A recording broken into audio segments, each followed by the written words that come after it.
ঈদে নতুন জামার সাথে নতুন টাকা সালামি পাওয়াও বাংলাদেশে এক ধরনের ঐতিহ্য। তাই ঈদকে কেন্দ্র করে প্রতি বছরই নতুন টাকা বাজারে ছাড়ে বাংলাদেশ ব্যাংক। তবে এই ঈদে আসছে না নতুন টাকা, একই সাথে টাকার নকশায়ও পরিবর্তন নিয়ে উঠছে প্রশ্ন।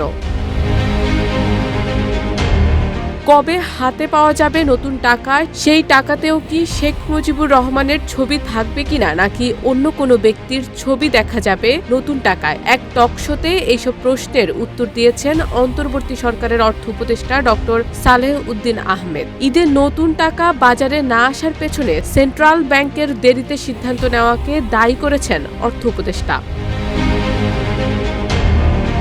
নতুন টাকা কবে পাওয়া যাবে তা জানিয়ে অর্থ উপদেষ্টা বলেন, বর্তমানে বঙ্গবন্ধুর ছবি দেওয়া হয়েছে, যা এখন প্রায় শেষ হয়ে যাচ্ছে। ওয়ালটন আবারও মিলিনিয়ার অফারে ওয়ালটন ফ্রিজ কিনে আপনিও হয়ে যেতে পারেন মিলিয়নিয়ার। মিলিনিয়ার ছড়াছড়ি দেশ জুড়ে, এটা শুধু ওয়ালটনই পারে। বাংলাদেশ ব্যাংক আসলে অনেক দেরি করে ডিজাইনটা পাঠিয়েছে, যা আমরা দ্রুতই দেখে দিয়েছি, কিন্তু এখন বলছে তাদের সময় লাগবে। এসব নিয়ে প্রধান উপদেষ্টাও বেশ উদ্বেগ প্রকাশ করেছেন। তিনি আমাকে জিজ্ঞেস করেছেন যে এত দেরি করে আসছে কেন তোমার লোক? আমি বলেছি এটা আসলে বাংলাদেশ ব্যাংক করে, আমরা আসলে 1-2 দিনের মধ্যে দিয়ে দেওয়ার পরেও বাংলাদেশ ব্যাংকের সময় লাগছে। বাংলাদেশ ব্যাংক জানিয়েছে এপ্রিল মাসের মধ্যে তারা নতুন টাকা দিতে পারবে।